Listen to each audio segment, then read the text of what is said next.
diambil, diberkati, dipecah dan dibagi.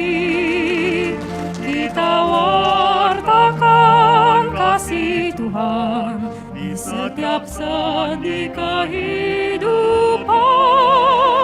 Berdirilah teguh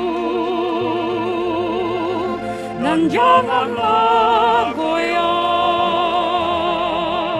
Giatlah selalu dalam pekerjaan Tuhan Allah. Marilah bersatu, bergerak bersama demi tanah air Indonesia. Tuhan berkenan, ada yang enak, seluruh hidup aku tetap jadi hatinya. Dalam nama Bapa dan Putera dan Roh Kudus. Amin. Damai bersamamu. Dan bersama rohmu. Yang terkasih, rekan-rekan imam, para ibu dan bapak, saudari-saudaraku. Pada hari ini kita diberi kesempatan oleh Tuhan untuk bersyukur atas panggilan yang sama yang kita miliki, yaitu panggilan menuju kepenuhan hidup Kristiani, panggilan menuju kesempurnaan kasih dan kesucian. Kita bersyukur pula atas jalan hidup yang dianugerahkan kepada kita. Kami para imam sebagai imam, ibu dan bapak di dalam keluarga menanggapi panggilan yang sama. Marilah kita saling meneguhkan, saling mendoakan, agar kita terus berusaha merawat dan mengembangkan panggilan itu. Para romo, ibu bapak yang dikasihi Tuhan, sekalipun rambut saya mungkin lebih putih, tetapi saya ini termasuk yang termuda di antara ketiga orang yang pada hari ini dipestakan. Ketika mau dipestakan, sebetulnya reaksi pertama hati saya itu menolak. Saya paling merasa tersiksa kalau dipestakan. Betul, itu sesuatu yang luar biasa menyiksa saya. Karena saya mengatakan, bahasa Jawanya itu wong ming atase aku, itu bahasa Indonesianya saya tidak ngerti. Wong ming atase aku, cuma aku. Saya tidak bisa menerjemahkan di atasnya saya. Itu wong cuma saya kok dipestakan. Itu yang selalu saya rasakan, dan itu tadinya kalau pestanya ini tanggal 25 Januari pas COVID-nya naik lagi, saya mengatakan wah, umatnya yang hadir makin sedikit. Tetapi kemudian ada berita malahan akan disatukan dengan uskup, apalagi di Kelapa Gading. Waduh, saya bereaksi. Maka ketika Romo Wisnu mungkin ribut-ribut menyiapkan pesta ini, saya diam 1000 bahasa. Setiap kali saya mengatakan, kalau saya tanya nanti konsumsinya bagaimana, disangkanya orang, wah Romo Hendar pengen dipestakan meriah. Lalu petugasnya bagaimana? Saya sama sekali enggak nyenggol. Karena itu tadi, saya harap imamat ini betul-betul bisa saya hayati dengan ketulusan hati, dan seperti lagu yang dulu populer pada waktu saya muda itu, sendiri dan rahasia, itu lebih bisa saya nikmati. Begitu, maksud saya begitu. Tetapi ya karena saya ini sekarang di dalam kebersamaan dengan romo-romo semua, ya sudah tersiksa, tetapi saya menikmati saja. Apa saja yang akan terjadi, terjadilah.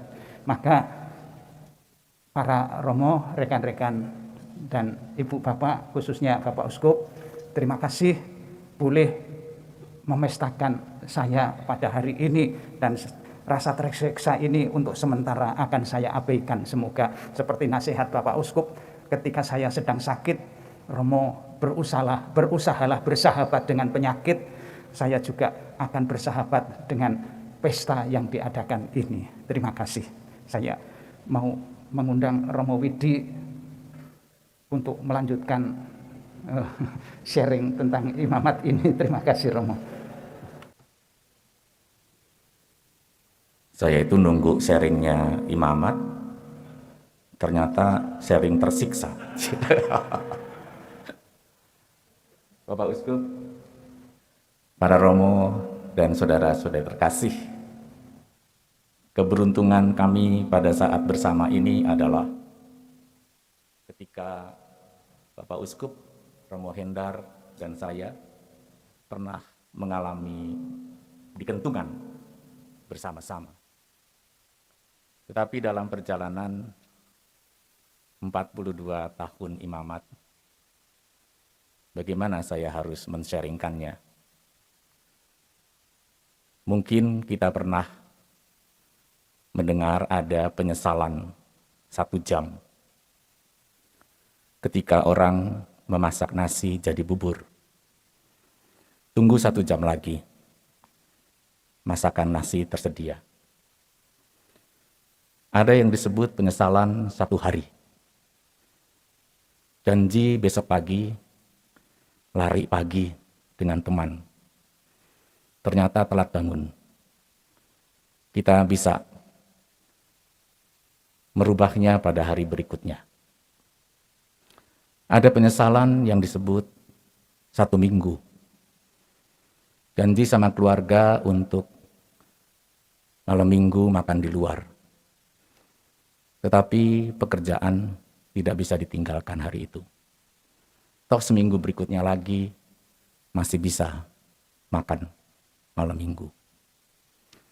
Ada yang disebut penyesalan 1 bulan. Salah potong rambut. Kita nunggu bulan berikutnya kita bisa dandanin lagi rambut kita. Ada yang disebut penyesalan 1 tahun.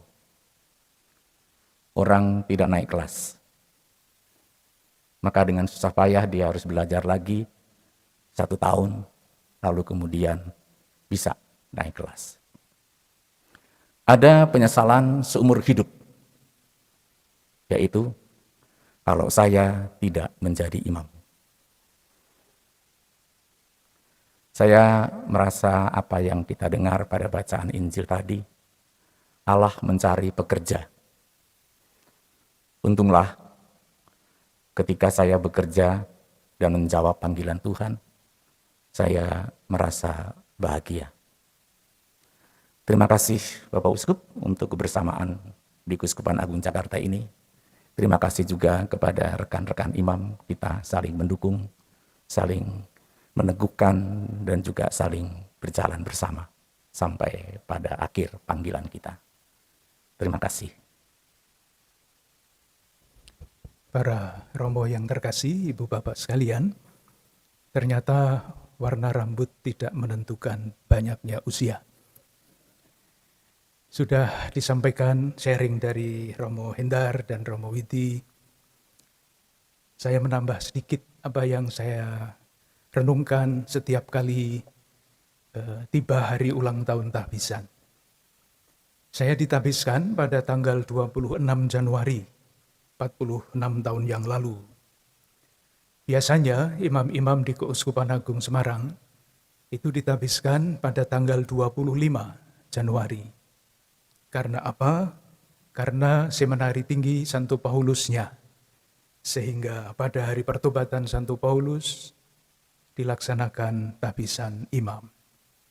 Nah, karena tanggal 25 pada waktu itu adalah hari Minggu, dan hari Minggu para imam tidak bisa datang, maka saya ditabiskan pada tanggal 26 Januari.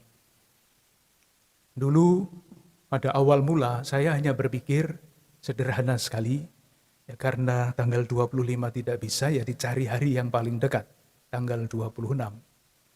Tetapi lama-kelamaan saya berpikir begini, adakah pesan tersembunyi yang mau disampaikan lewat perubahan tanggal itu, selain perbedaan hari Minggu dan hari Senin. Saya sampai kepada kesimpulan ini. Rupanya ada yang mau dipesankan kepada saya pribadi, yaitu selain mencoba mewarisi semangat Rasul Paulus yang menjadi pelindung Seminari Tinggi Kendungan, dipesankan supaya saya pribadi lebih mengenal siapa Timotius, siapa Titus. Dan lama-kelamaan saya sampai kepada pembelajaran ini, seandainya tidak ada Timotius dan Titus, mungkin kita tidak mempunyai surat-surat Rasul Paulus atau pribadi Paulus yang sekarang kita hormati sebagai guru bangsa, guru agung segala bangsa. Karena peranan Timotius dan Titus itu sangat menentukan di dalam hidup Paulus. Menentukannya bagaimana? Sebetulnya bisa panjang lebar, tetapi 1-2 kalimat saja. Yang pertama mengenai Timotius, di dalam Kisah Para Rasul dia itu disebut dengan berbagai macam sebutan. Pertama, dia disebut pembantu. Yang kedua, dia disebut teman seperjalanan. Sementara di dalam surat-suratnya dia disebut dengan sebutan berbeda. Rekan sekerja, disebut juga sebagai saudara. Saya membayangkan dengan sebutan yang berbeda-beda itu, Timotius di dalam pelayanan Paulus mempunyai peranan yang sungguh-sungguh sangat besar. Dalam arti ini, siap untuk bertugas dengan jenis tugas apapun. Maka disebut saudara, disebut rekan sekerja, disebut rekan seperjalanan, dan sebagainya. Timotius begitu menentukan di dalam hidup Paulus, kalau kita membaca surat-suratnya, dari antara beberapa surat, 13 surat Rasul Paulus, Timotius itu ikut menandatangani surat itu, 6 surat yang ikut ditandatangani oleh Timotius. Ditandatangani dalam tanda petik. Sementara Titus, peranannya berbeda. Titus mempunyai peranan yang sangat penting ketika Paulus sedang berkonflik dengan jemaat di Korintus. Untung ada Timotius.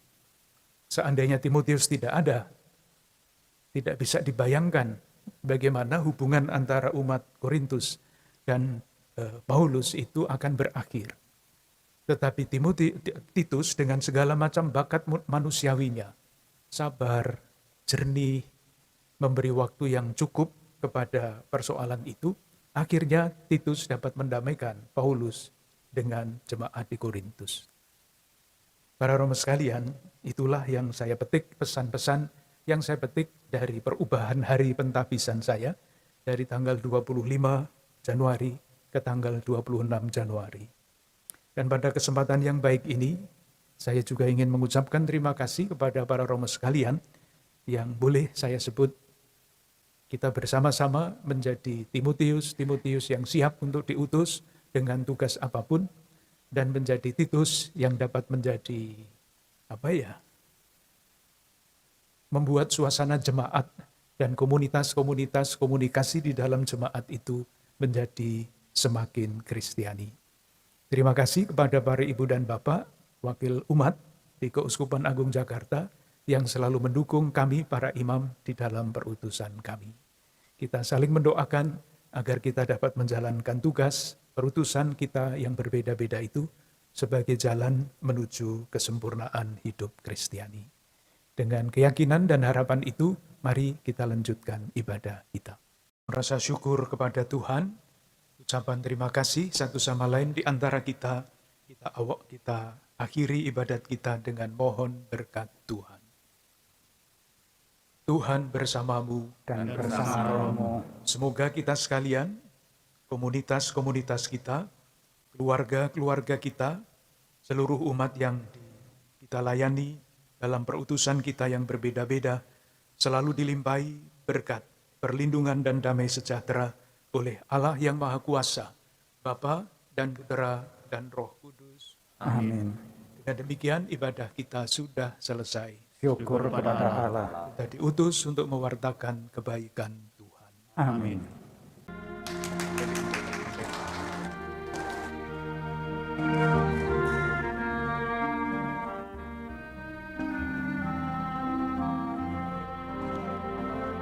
Kita sebagai gereja, persekutuan umatnya, berjuang semakin mengasihi